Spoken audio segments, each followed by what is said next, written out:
missed all the good stuff. But I know. Like, what else I'm sure. is there to say? I'm sure we'll circle back to the goat ball talk. okay, good.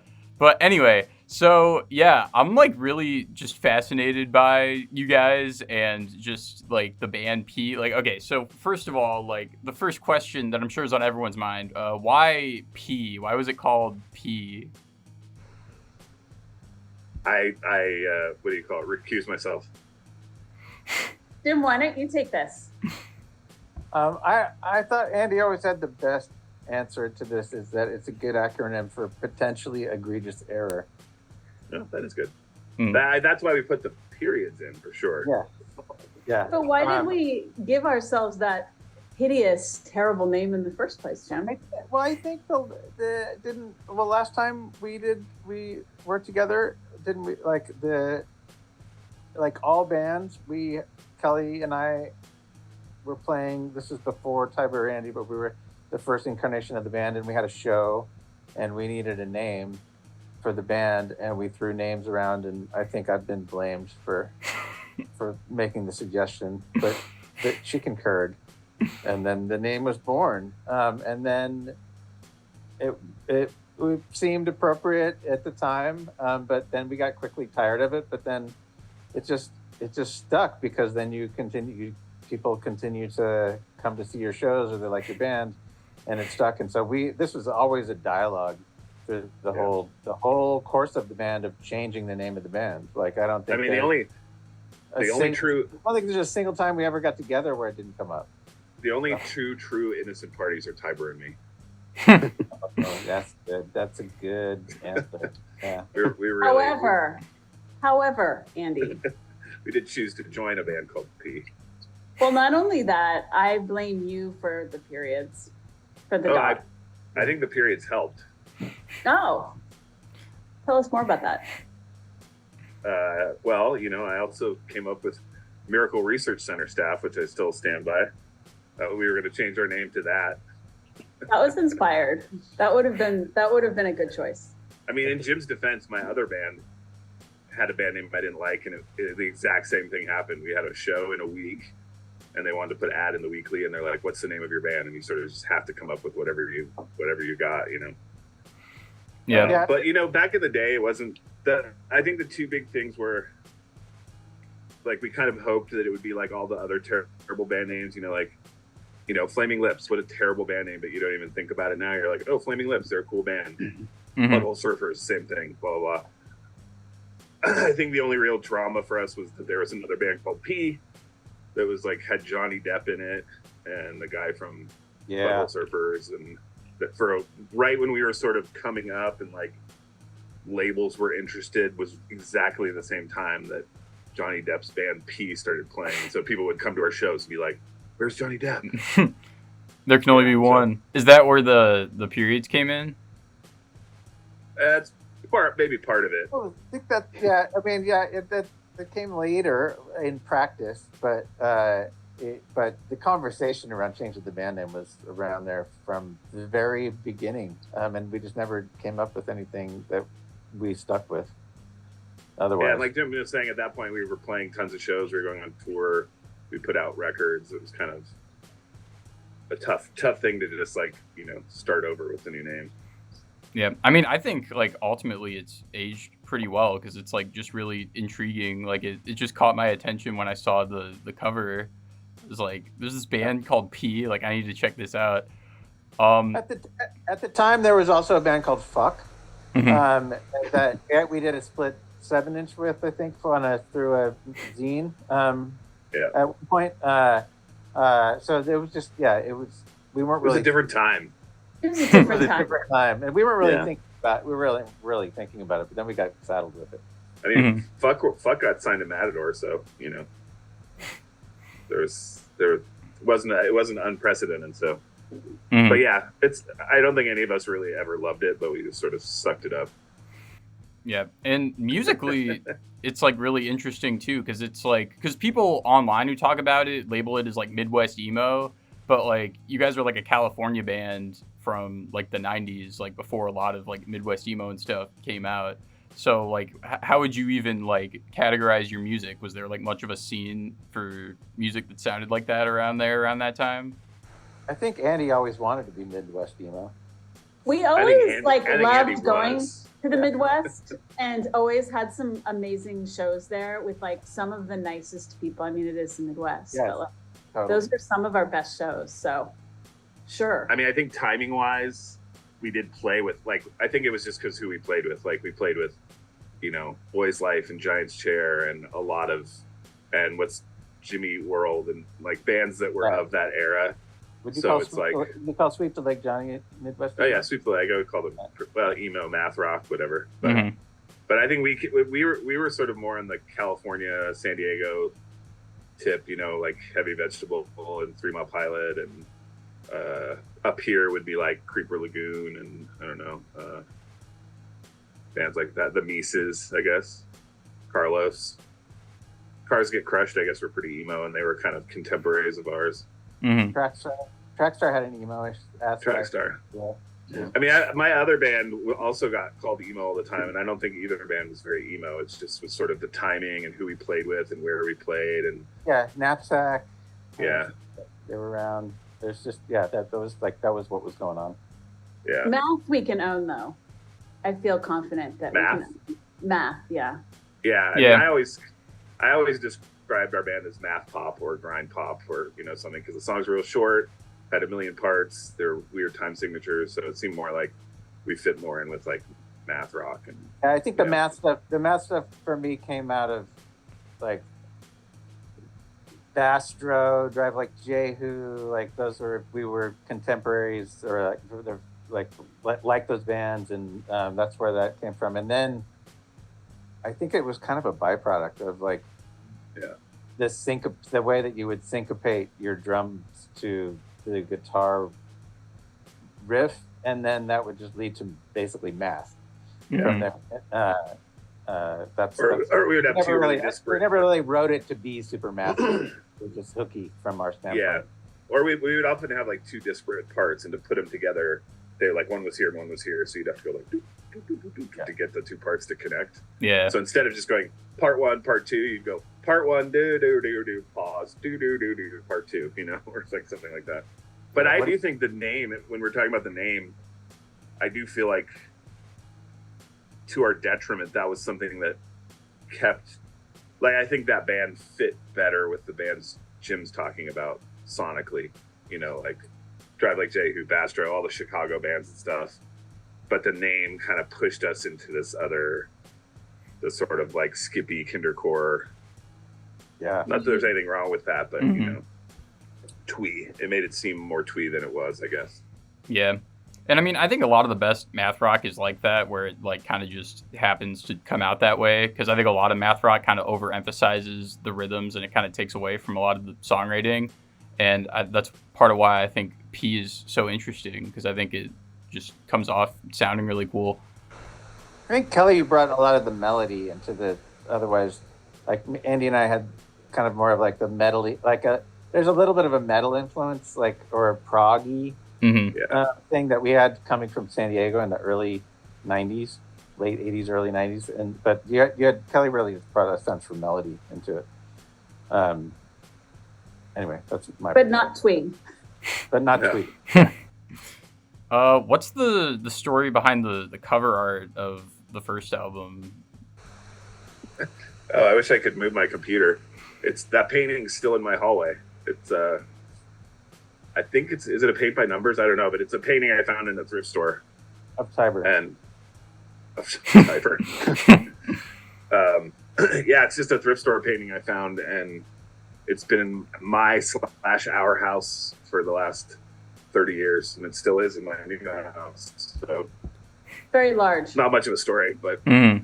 it's very large, very interesting looking. And looking back, I realized we had to stretch it really weirdly, and it looks not as good as the real painting, so we could fit it in a square. Because it's really, really tall. So on the album, it looks weirdly like squished. Mm-hmm. Rifttown? But yeah, it's like 7 or 8 feet. Yeah, I think it was Thrifttown. Yeah, but yeah, it's a big, beautiful painting, Mm-hmm. which I love. No more thrift. Although I don't know why we chose it. Was it hanging in our house when we made that record? I guess it must have been, right? Yes, and it was. Did we lived together when we made that record. Beautiful painting, and we were very into obtuse naming. Yeah. Yeah. It was irreverent, kind of. I think. Yeah. But And the name. There was also a bit of that too. I think. Go ahead. Go ahead. Maybe. Well, Jim said in a rep. You go.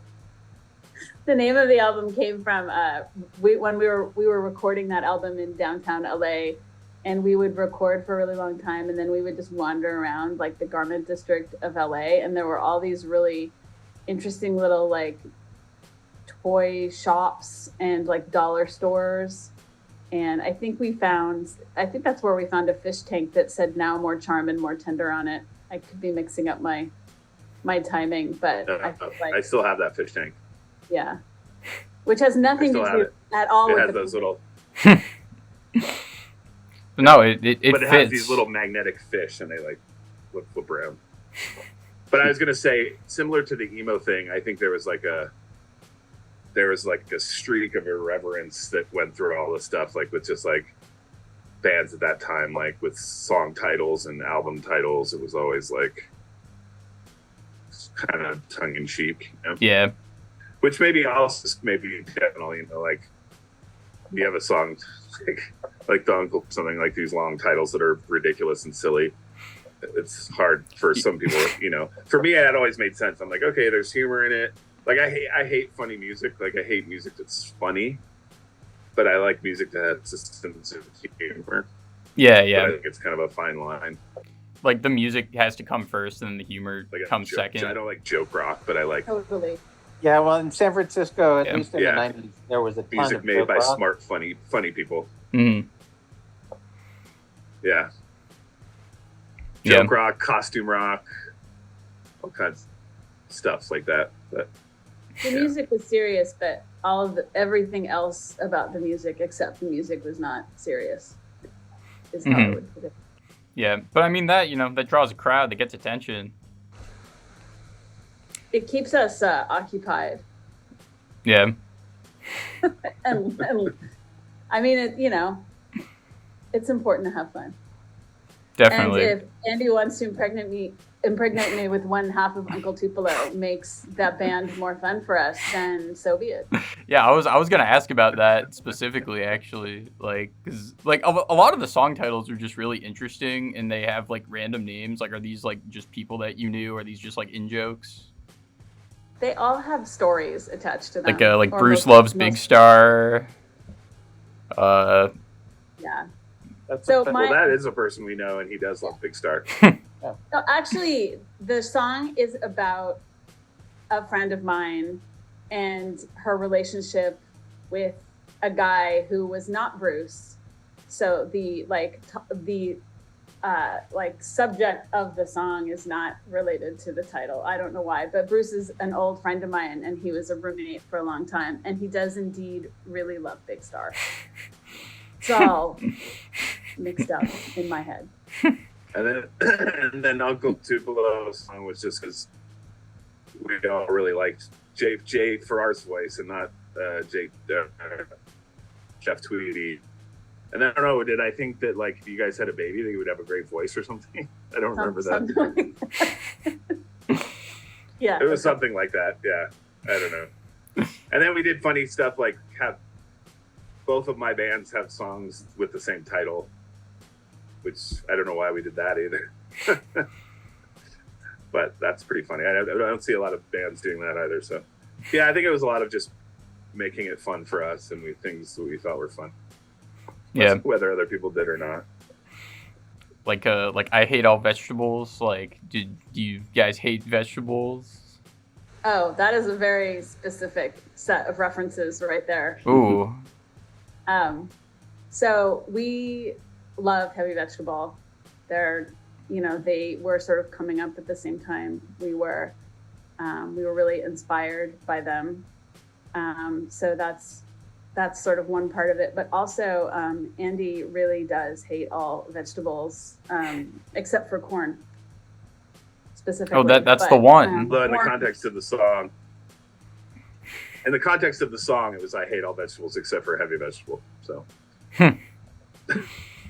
What about Yeah, and we stole the beginning of Archer. We sort of did the beginning of we had the beginning of the song, and it sounded like an Archers of Loaf song. So we took an Archers of Loaf single and scratched it up and made that the beginning of the song too. Yeah, a lot of weird jokes, I guess. Now that I think about it. Yeah, no, but like I think that like kind of just adds to like the weird like aesthetic of it. Like, because if someone showed me this album and like I didn't know when it came out, I would have guessed it came out in like anywhere from like 2008 to 2014, and that it was like some kind of like ironic Midwest emo revival kind of thing. Do you have any thoughts on like Midwest emo revival? Do you like keep up with any of that? Not really. I mean, I guess I do. That's my job. That's sort of my job at work. I program punk at Pandora, so I try to stay on top of stuff. I don't know. I think emo. It's weird doing emo you had to do all this stuff. Like everybody thinks emo is something else, you know, like right. Kids, I don't know. How old are you? Like 20, 19 or something? 22. But anyway, 22. Putting together all these emo stations, and then everybody we talked to was like, oh no, emo is like Warped Tour, like the bands that play Warped Tour. Yeah. And I'm like, okay, well, I guess technically that's emo, but so we had to make like classic emo and, you know, new emo and like all this stuff. So I don't know. I like music that has emotion. So yeah, music that gets classified as emo, I think generally, you know. I mean, I like a lot of newish bands that do that. But something special about that era, like the mid 90s era, that was like very unique to me. Not just because we were there. I just think there was a lot of great bands. And we played with a lot of like original like 90s emo bands back in the day, and there was like something very like resonant for me, like something really like earnest and like raw about it that I don't know if like the later emo bands managed to capture that, but I know that, you know, was an influence. Yeah. And like I don't know, I think a lot I hate to sound like an old dude too, but like, go ahead. No, you can go ahead. I was just gonna say the vibe was different too, because it was like there was no internet, there was no yeah, no, I was gonna say like the same thing. Anything, and so it sort of required a much more robust community, you know, like you had to like write letters, and you had to call people, and you had to meet people on tour, and you had to keep in touch. It was a lot harder to do stuff and get your band heard, and so it's sort of, I think it built this like, it did two things. It built this camaraderie between bands, but also made, you know, like some band makes a really weird Noctis or something for a band. The minute they start playing, they're on the YouTube there, and there's like 1,000 bands across the United States who sound exactly like them within a week. And that didn't really exist back, you know, like you'd hear a band and you'd be like, oh, I'm going to tell everyone about this band in 2 months when we get home. And so like there was sort of this separation between, you know, like you couldn't just hear a band and be like, oh my God, I love that, I'm going to try to sound like that, and then instantly be a different kind of band. There was a lot more like, I don't want to say insular, but it forced you to sort of develop your own sound and be like more individual, I think. Yeah. It felt that way, at least. Yeah. And it was like more like geographical too, because now with the internet, like everyone everywhere is kind of inspired by everything. And so it's like there's more like of a community kind of aspect to like just 90s indie. That's so true. Yeah. And I think the idea that, you know, like you go ahead. No, you go ahead. Well, I was just sort of repeating, like back then bands in Kansas sound like a band in Kansas, but now like any band anywhere can sound like a band in Kansas. So right. I think it's not necessarily negative, but it's definitely interesting the way things have changed. Yeah. Yeah, and I was gonna ask about the second album, because that one, like, the songs are a bit longer. It's kind of more like, I don't know. It feels more structured, I guess, because it's what, like 10 tracks, 30 minutes. Uh, were you going for something that was more like structured, or did it just come out that way? That's a great question. I don't know. I don't think that we were, as a band, deliberate about any direction that we took. Correct me if you feel differently, everybody. But I think in terms of like Jim's songwriting specifically, that might have changed a little bit. I mean, Jim would often provide like the underlying structure for the song, and then we would all lay our own, instrumentation on top of that. So why don't you talk about what was in your head, Jim? I don't know how to answer that really. Like, I don't think there was a whole lot of intention other than to do something that was that felt interesting, sonically interesting, hooky. Like just that I bring something, you respond to it, like, oh, that's good or not. But like we never really jammed like we brought in sort of like ideas, and then everybody kind of layered their ideas into it. But I often would have kind of a structure in mind, and then the sort of the arrangement would come out of what was going on too. But it was like, but I don't think there was any like, let's do this kind of music. Like there was that. Like I think, as Andy was kind of saying, like I think we were like, what I just remember about being in bands and around other bands was like, it wasn't so much like you're always trying to like one up anybody else, but like there is sort of like, you want to do something sonically interesting, and that was more like what being in bands was like then. But it wasn't like, yeah, we want to be this kind of. I mean, there certainly were other kind of genres like that. Like, we want to be a reggae band, or we want, like, that wasn't what it was about. We were just trying to do something that was interesting. Yeah. And so, like, I think it's interesting that you're all like still in contact with each other and everything, because like I feel like a lot of older bands, like most of the members are all like kind of off, like, and don't like communicate anymore. Like, are you guys all like in different states, or are you in like, are most of you still in California? Well, Andy's definitely in a different state, a state of goat castration and chickens and rabbits and stuff. But we do keep in touch. Yeah, I live in the woods. And Tiber, you're in California again, right? Yeah, I'm back in California. I was in Chicago for about 15 years, but moved back recently. And then Jim and I keep in touch and, live pretty close to each other and stuff. He can't get rid of me. I'm dog sitting for him, in fact, next week. Yes. I haven't forgotten. Oh yeah, and I told you that Kelly's husband is my boss. So Yeah. also in a weird turn of events. Yeah. How'd you get into goat castration? I mean, we didn't have a Continue with what you were saying before. For a band,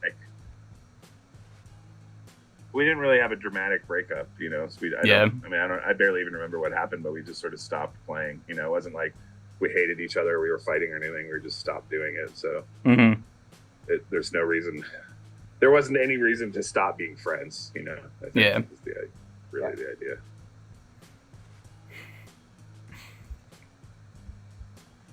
Eventually Tiber moved, which is probably why we never, like, I think we were already kind of done at that point, but like it had been a while. Yeah.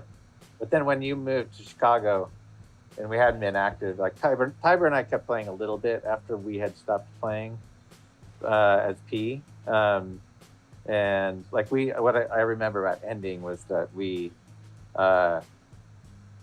were just tired of being P, and I think we had just it was at the end of a tour. like a short tour with another band, and then we played our last show. Said that was going to be our last show, but then we had planned to get back together and play, but then we didn't. It's kind of what happened. And then I think you mentioned before, Tiber, like, didn't the practice space go away? Like, oh yeah, it was like the warehouse where all the practice spaces were shut down, and it shut down a whole lot of bands in San Francisco as well, because nobody had a space to practice anymore. So that kind of put the nail in the coffin for a bit. Yeah, I know. And you have something that you put out last year that's just like re-recordings of some of the older songs. Or I think it was a couple years ago, 2021. I Win Me Over. Was that just one of you, or?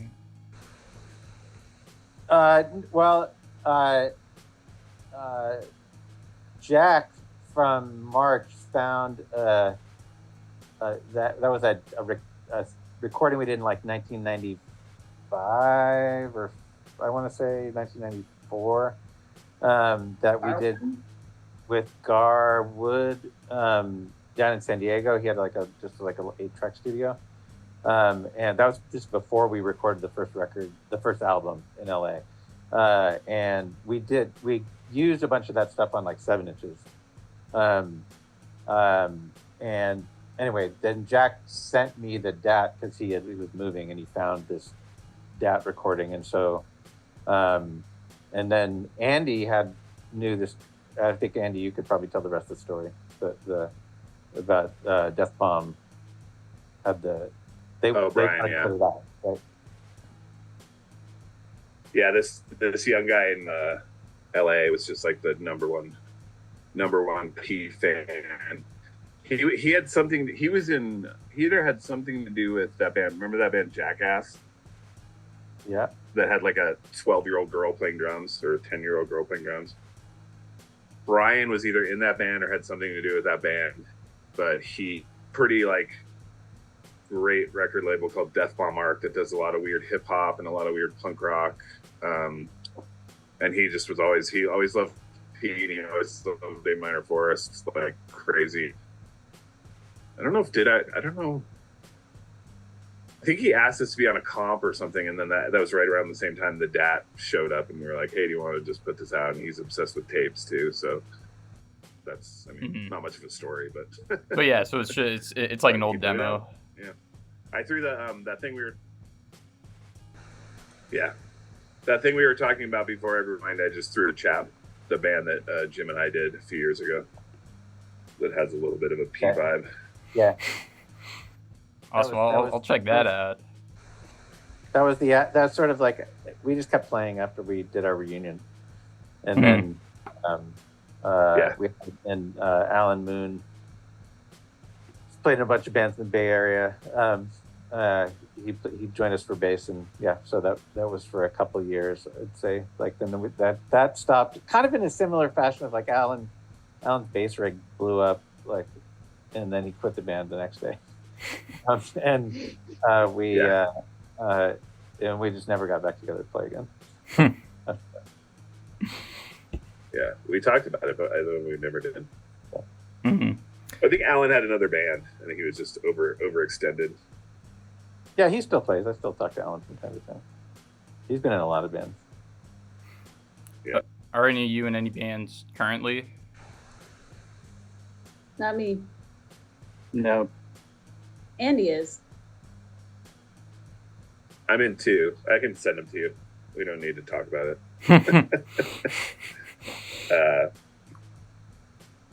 Yeah, I'm in 2 duo with people at different, which is weird, and very, very different than P for sure. So, and different than my other Minor Force. So, but I'll send them, or I'll put them in the chat for you.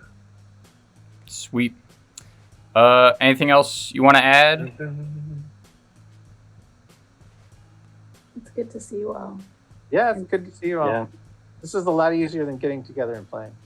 Yeah, it's more fun too. Sorry.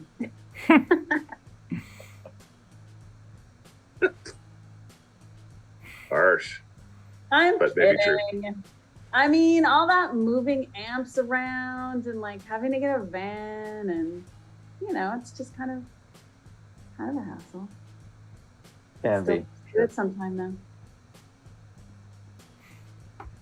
Yeah, I thought being in a duo would be so much easier, but we had twice as much gear as we had in P for two people, which is super dumb. Yeah. Yeah, Jack, I put those 2 links in the chat for you. Thank you. You can, if you want, you can email me if you're like, what's it all about? Give you more information. For sure. I feel like my bands have eventually just ended up being like, going out to Mexican food and talking. They start out as bands and then they end up at dinner for some reason. I think that's just me though. I think that's right. Yeah. No, it's not. I played with Nathan. I don't know if you guys remember and Getty, but we played together for 6 years, I think. Never made a record, never played a show, but had a lot of dinners and went to see a lot of movies. Yeah. And same with John Henson, post A Minor Forest. We would always go to the movies, have dinner, and be like, next week though, we'll write some songs and have a new band, and just right back out to dinner. Exactly. Cockpit was the same way. It was like, when are we going to Panchitas? And then we would have these really long dinners, and then like, oh well, it's just so far to the practice space and I'm so full. I had this giant burrito. Fine. That's when it's time to do something different. But keep your bandmates as friends. Yeah. Yeah, exactly. Maybe that's just the natural progression as you get older. You're like, instead of playing, you just start having dinners and dinner parties and barbecues and I have no problem with that. I got no problem with that. So what other questions do you have for us? What's the most interesting story behind one of the song titles?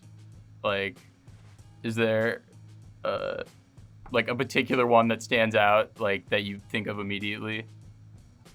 Also, the Zoom like says it's gonna end in like a minute, so I might have to restart it. It's a really hard question because I am like, I love all of our song titles so much for different reasons. They're all close to my heart. Yellow If I Miss Mortis is, I think, a good one. Yeah. Probably, I would say that too. Yeah. So Andy and Jim and I lived together for a long time. Not a long time, but a fair amount of time. 2 years. And we were all, I think, watching Mortis on TV. And what did I have to do?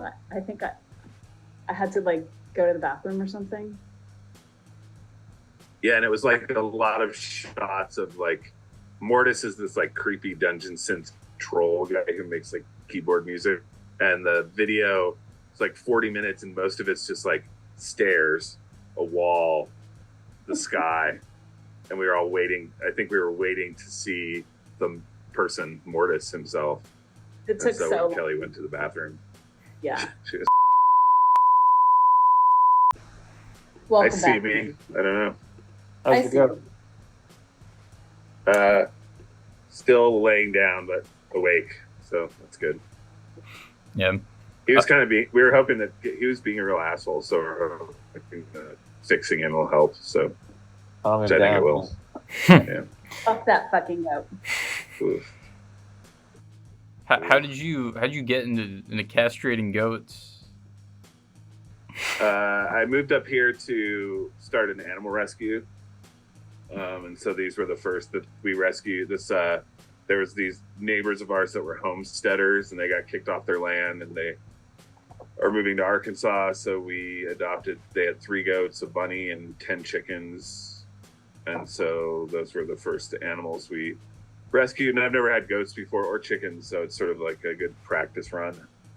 A lot to learn, but the chickens are rad. We've been getting like 10 eggs a day, which is pretty awesome. And they're Wow. cute and nice, and they haven't been eaten by anything, and neither have our goats. So How many chickens? 10 chickens and a rooster. Wow, that's egg a day. That's amazing. Yeah, it's pretty good.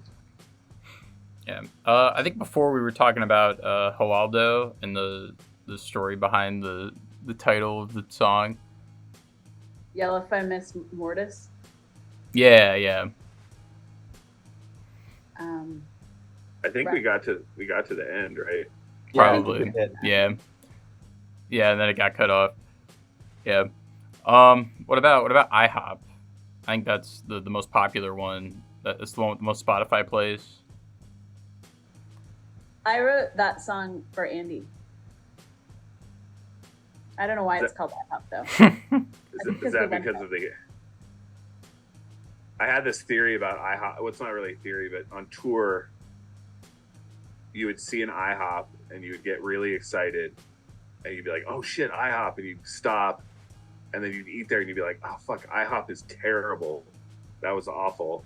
And then like the next day, it would start again, and you'd see an IHOP and you'd be like, "Ooh, IHOP!" And it was like this weird sort of like. Immediately forgot that IHOP was bad and just get excited about it again. Yeah, we went to Denny's a lot. Yeah. Yeah, I don't think I've ever been to an IHOP. But there were a lot of Denny's, so then you'd see an IHOP and we'd want to go there and it would disappoint. But then, yeah, it's a loop. Just a loop. Yeah. Like, oh, We did a lot of family dining in our day. Andy ate a lot of chicken fried steak, and so as I recall, we would have to go to restaurants that had chicken fried steak at them, so that he could eat that. Is that accurate? Would you say? That seems reasonable. Yeah.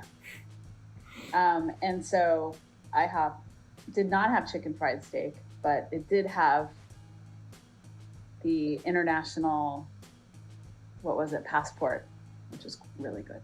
Yeah. But I don't know why we named the song that. Do you have a? Yeah, I don't remember either. Do you have but that's one of my favorite P songs. I get that stuff in my head still. Yeah. Yeah, I was gonna ask, like, what are your favorite P songs, or like what's like the first ones that come into your head? That one. Those Big Star a lot. San Salvador. Oh yeah, that's a good one. Mexico. I like that one too. And I really love that weird song we put at the end of the record. Oh yeah, it's like the hidden track. The hidden track, I really like that one. Yeah. I forgot what it's called. Yeah. Oh, and I really like what's the one that's not? It's the Mannequin 3. Was that end up on anything? George. That was on a Zum compilation, yeah. Oh, Zum. Leave it to you to come up with the deep tracks, Andy. I think because like you know how you just get sick of songs, so you're like when I found that Mannequin song and I was like I barely even remembered it. What I wanted to ask you guys was, did we ever record? I've been talking to Drew about it. Did we ever record the Squeeze cover? No. Or the Q-Feel cover? No, I think we didn't play that cute feel song very often, but we talked about playing it more than but I don't think we ever recorded it. So we definitely didn't record the Squeeze cover. Yeah, which Squeeze song did we play? I forget. So this is love. Oh yeah, right. I have no memory of either of those things. But I think the only cover we remember the recorded was that Voivod song. I think that's the only one we ever recorded. And that was the last thing we ever recorded. Yeah. Yeah, that was an odd choice, but a good one.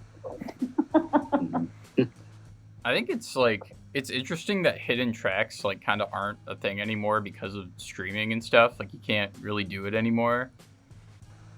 That's a really good point. I have never thought about that. Yeah, and that's, I have a couple records that have entire records before the first song. So like if you have a regular CD player and you push play on song 1 and then hold down rewind, it goes into like negatives and you can hide like 30 minutes before the first song starts. But how can you do that with a digital song? Oh, I mean, I don't think you can. I'm saying if you have a CD player. yeah. There's gotta be a way to hide things. Someone should do that. Someone should figure that out. I think people just had so much fun with CDs. Remember there was like, also if you you could divide a song into like A/B tracks and then have it be like each song as a title or a word. So in iTunes or whatever, it would like have to be a sentence, or it would be like a whole set of lyrics like through the song tracks. I like that too. Yeah, because a lot of like albums with hidden tracks, it's like the last track will just like be really long and it'll just have a bunch of silence in the middle, and you just have to like fast forward it. Yeah. Do you own? So you're 22. Do you own any CDs? I have a lot more vinyl than CDs. I have like a handful of CDs, but I'm into vinyl mostly. Was your first music purchase physical or digital? It was digital. Okay. Yeah. I think the first, like, I don't remember what the first song I would have bought was. I would have been like 8 or something. It was probably like Airplanes by B.O.B. or something. Mm-hmm. Yeah, I had a guy on my team at Pandora, and we're all old guys, so we're always like, what's the first album you ever bought? And his was like from the iTunes, or like, we're telling like record store stories, and he's like, I've never been in a record store. Mm-hmm. Like the first thing he ever bought was just via the iTunes store, and he had never been in a record store. And I was like, oh, that's really interesting. What were the first albums that all you bought? First record I bought with my own money, I think, was Prince 1999. And the first CD I bought was when I worked at Tower, and was Temple of the Dog. Do you remember that? I think the first 2 singles I bought were Lady by the Little River Band and Rubber Biscuit by the Blues Brothers. And then LP would have been the Grease soundtrack. Oh, nice. It's a good one. Yeah. CD, I think might have been Herbie Hancock, because there weren't that many CDs when CDs first came out. The one that had Rocket on it? Yeah, maybe. Yeah. I think about. Go ahead. I was just going to say, I think my first cassette was Beauty and the Beat by the Go-Go's. 7th grade. Nice. My first CD, I think, was South of Heaven by Slayer, and it was long before I even had a CD player. I just wanted to have it. But, I had the cassette like when it came out, but that when CDs came around, I knew that was the first CD I wanted to get. Okay, Tiber, you're way cooler than the rest of us. We get it. Fine. Yeah, whenever we play that game with Alan, your first concert, my Alan, who ran the record store with me, his is always like, oh yeah, it was like a punk show in a basement when I was 14, and it was bands, underground bands. And I'm like, shut up, like, but you do. We can't all be Ellen. No, or Tyberg, apparently. Or Tyberg. We have to live our truth. Yep. What was the coolest band that you guys played with, or like had the best experience with? I can tell you the coolest band we almost played with. Go for it. You guys know, right? The show that we would have been dead after. The Frogs? Oh no, I Hate God. Oh, I Hate God. Yeah, right. That's right. Oh my God. One of our shows got canceled, and our booker was like, I think I can get you on the I Hate God show. And I was like, yeah, I don't know if that's a good idea at all. We'll just take a day off. It's cool. I mean, it was pretty rad. We played a bunch of shows with J Church, which was awesome. We played with Jimmy Eat World at that one crazy emo show that was like that in that weird big house kind of venue. Jawbreaker. Oh, I think probably the best would maybe be when we opened for Cheap Trick, right? Yeah, that was good. Oh yeah. Cheap Trick did like three nights where they played each one of their first 3 records, and we were in color, I think, which was rad. We also played. This probably means nothing to you, but we played with Neutral Milk Hotel, and they stayed at our house. Oh, Yeah, that's we played cool. a few shows with them and the Apples in Stereo, right? Like, Yeah. Yeah. And now Robert died, and Neutral Milk Hotel is like the most like revered indie rock band in the world. So Yeah. I was excited to play with Zampano. Me too. yeah. Oh yeah. That was Kilowatt, right? Yeah, the Kilowatt, Kilowatt, and that was Zampano. Then that guy went on to found the New Pornographers. Yeah, pre New Pornographers. I forgot we played with them. That was cool. They were. Yeah, we actually played a lot of good shows. Yeah. What about in LA? Didn't we play with somebody awesome in LA? I thought. We didn't play with the Frogs. We just went to the Frog show on our night off, right? Yes. Yeah, we got offered to play it, but we didn't play it. Did we play with Today Is the Day? Or was that A minor for us? I get this mixed up. That doesn't sound familiar. I don't think we did. Okay. But yeah, I think that's probably, unless you guys can think of some other ones. When did we play with Jawbreaker? That Noise Pop. Noise Pop. Noise Pop. Oh, okay. I have the poster. That's why I remember it. That's probably what I think it was a good show. Yeah. There's a this is totally just random, but there's a Elephant Six documentary that just came out. Oh yeah, and it was like only on VHS. Yeah, I think so. Yeah. But it's playing at film festivals too. So. Yeah. Well, I remember that one show we played. We played in that like tent in a public park in the rain. Do you remember that? Yeah. Like at a campsite where like the sides rolled down. Indiana. Indiana. Yes. Yeah. Oh, and we played several times at A1, which was that weird record store, and we played with that emo band that would later go on to be the Court and Spark. Yeah, right. I remember that. Exignota. A1 Records. Yeah. Yeah, Exignota, who are another rad emo band from the 90s. And then there was Anderson, Indiana. Yeah. Which still just sticks out in my mind as one of the most fun experiences and nice places to play. Yeah, somewhere, I think on my Facebook, I have to look while we were talking. On my Facebook, I put all the P flyers I could find. There's a bunch of them on the P page on Facebook too, but you may have more. I don't know. Oh, and then there was the house show in like what was it, Las Vegas with Trackstar?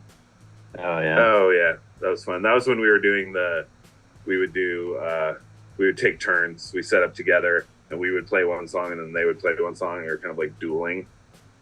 That was pretty fun. I remember on I don't think we actually played with them, but on our first big tour we did our first LP, the tour circuit we were on was the same one that Nada Surf was on when they had just become big and popular in the 90s, and like so we always were playing the same night as them, like in whatever town that we were going to. But in the smaller venue attached to the bigger venue. Sometimes like that. Upstairs sometimes or like downstairs. That. Yeah, but that's funny. I didn't remember that. I just got a cameo for Drew from Matthew from Not a Surf, and he sang. I know, right? Well, it's her favorite band, and she plays it in the car all the time. And they played 2 in-stores at Aquarius too, so I kind of was like, "Hey, remember me? You should do a really special cameo for my partner." And he did. He like sang her a song and everything and told her all these stories about when he was a kid and stuff. It was cool. It's very sweet. He actually sang the song and he was like, he had this out of tune guitar that he had just bought. And he's like, "I'm really sorry." And so he's like, "This guitar won't stay in tune." So he gave her his email and said, "If you don't like the song, just email me and I'll do another song for you." And then like in the middle of the song, the guitar was sounding so terrible that he kept singing his email, like instead of the lyrics he'd be like MatthewRcause@gmail.com. It was really funny. But yeah, I don't even remember that. I just drooly thrilled. I totally forgot about that. So did we never manage to actually see them? No. I don't think so. I think maybe it came close at like the Middle East or something like that in Boston, because that was the upstairs downstairs situation. I think that you just mentioned, like they were playing upstairs, we were playing downstairs. But in other cities, it was like they were playing at the big venue and we were playing at the small venue. But that's what I remember about that. When was the last time you guys played? I know you did you reunite in like 2010 or because I think that's the because I think that's the only live footage that I could find on YouTube. Yeah, someone recorded the song where Tiber broke a string, like 5 minutes, 2 seconds into the song. Yeah, I think Noel recorded a lot of that. It was Noel. It was Noel. Yep. Yeah. But we first got back together for Tiber's wedding anniversary, right? Yeah, and I think that was like maybe 2 or 3 years before that. Maybe 2 years. And then we were supposed to maybe do it this year, and then it didn't happen for whatever reason. Yeah, we were maybe going to do Noise Pop this year because the Kilowatt was back. Kilowatt is back, like in San Francisco. It's open. They have bands there. But yeah, we didn't pull it together this year. But that's what I'm saying. What I'm saying is it's much easier to just see you guys here than it is to figure out the songs again. To fly and rehearse and that your wedding anniversary thing, if I remember, that came together like very quickly. Like it was more like, you want to do this in 2 weeks, and then we like somehow it wasn't like it was planned, a year in advance or anything like that. It came. Yeah, remember that being pretty spontaneous, and that's what seeded playing at Noise Pop. Where all that footage came from, I think, it was because like, we can still do this, and then Kevin was at your party, or it came and was like, hey, do you guys want to play? And then we did that. Were you guys ever on a label? No, not. I mean, yes, small labels, but not. We were never on a big label. We were very briefly. Was it Basura? There was it was Basura, right? It was when we were in LA and they took us out to dinner and stuff. It was part of remember, I think Naomi hooked it up. It was Melanie. It was like a subsidiary of Priority Records, which was like a hip hop label, and they were doing, I think they had just signed Bakemono. Yeah. And they were like looking for other cool bands, and I know we got taken out to dinner at least once when we were in LA. That was the only taste we ever got of being wooed by a label. But that and the guy John, who we wrote a song about because he was trying to tell us how to be a famous band, and we didn't really have any interest in being a famous band, and he was really ridiculous, and so we wrote a song about him. And he's trying to get me to quit my other bands, Band A, Band P. So that song is literally directly from that experience. Yeah. It was quote, just a long quote. What was it going to say? No, I forgot what it was going to say. So how old were you guys when you were in the band or when you started it? 5. No. Our age? Yeah. Based on the name and the single art. Yeah, I think I was 21 or 22, maybe 23, early 20s. Yeah, early 20s. I think that's how old I was. 24, I guess, when I joined or something like that. That makes sense. Wow, what is that? That's almost 30 years ago. Stop.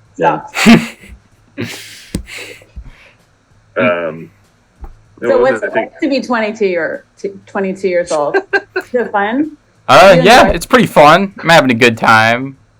Right on. Yeah, I have all this. Do you need any advice? Do I need any advice? People? Yeah.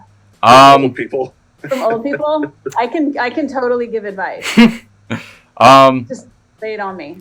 I don't know. I don't have anything like specific in mind. I'm getting into this whole interviewing thing. You're great. You're doing great. Oh, thank you. That means a lot. How'd you get started doing this? I don't know. I just like music a lot, and so I started writing music reviews in like middle school, and I've just kind of kept doing that. and I'm studying journalism. And Right on. yeah, and now I'm like managing the school radio there, and just doing stuff like that. You are my people, Jack. Awesome. All of those things. All of those things. You keep doing them. Thank you. That's my old person advice for you. That's all I got. Just keep going. Just keep pushing going. through. Yeah, just fix it all. Just make it work better. Yeah, don't take my advice. It'd be to quit college and go on tour.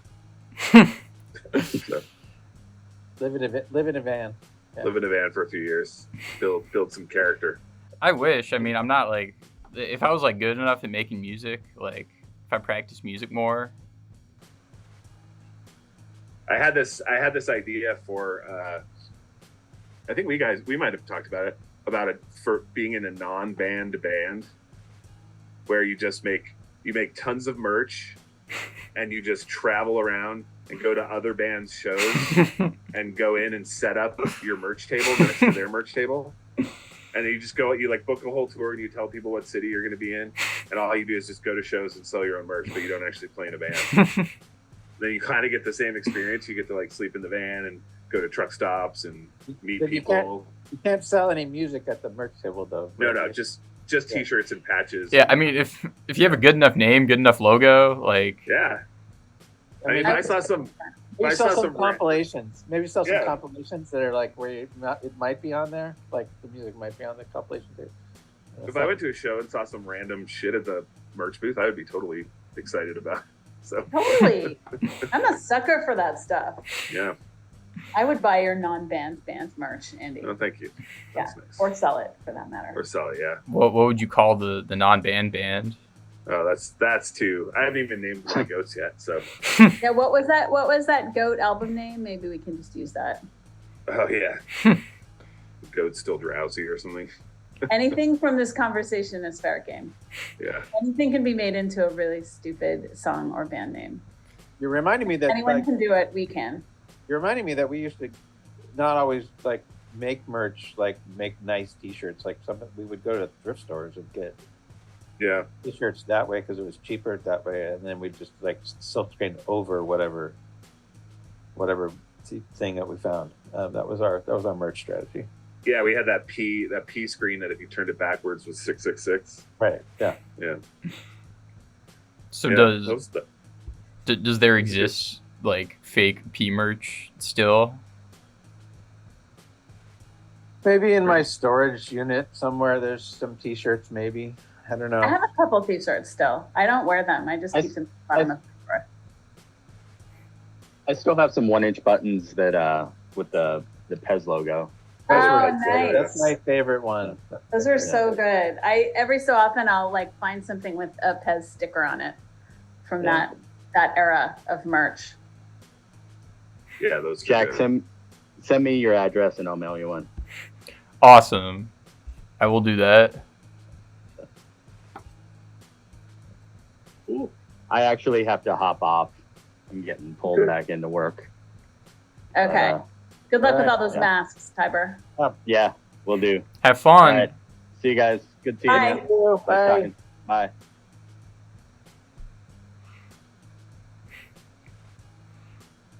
Yeah. So that's pretty much all the questions that I had in mind. Is there anything else? Any you want to add?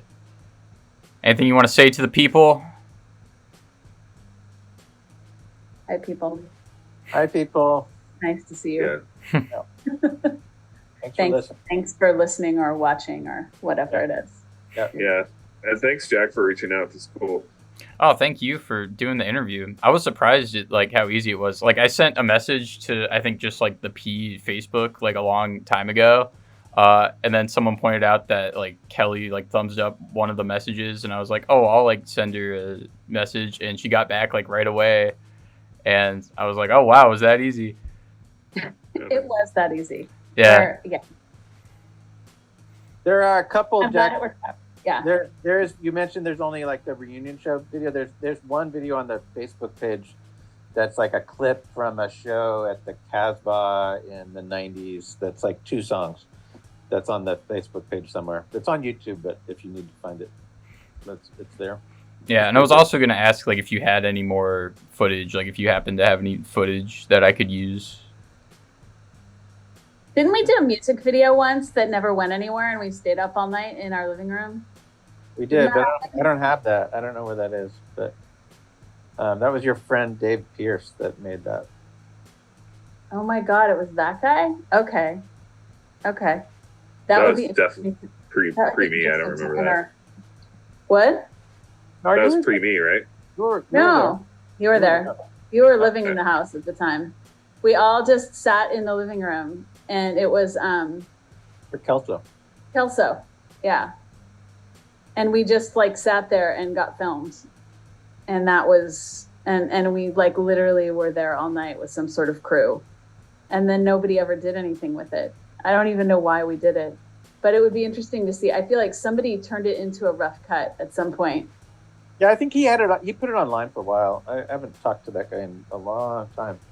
Yeah. But I looked for it a few years ago and I couldn't find it. By the way, I just found the whole our tag team show with Trackstar and Chico is the whole show is online. Yeah, I like that one, but you have to kind of listen through. The audio is completely blown out. Very noisy, yeah. But we did this tour with Trackstar where we occasionally would just play at the same time and just trade who was playing one song after song. They were a super fun band to go on tour with. Yeah. It's a real highlight. But see, here's the real problem. When I searched for Trackstar and P, I also get the result a video called "Girl Pees Herself." Yeah. Right. Yep. Yeah, P's kind of hard to search for. Yeah. Yeah. We would never have chosen that name in the era that we are in now. That is like, a real, what is it called? Time capsule of a name from a different time. Anyway, cool. Cool. Well, thanks, Jack. Yeah, Thank you. Stay in school. Good to see you both. Don't do drugs. Don't do drugs. Yeah. All that. All right. That good stuff. All right, man. Good to see you all. Nice seeing you guys. Great meeting you guys. See you later. Me Yeah, too. likewise.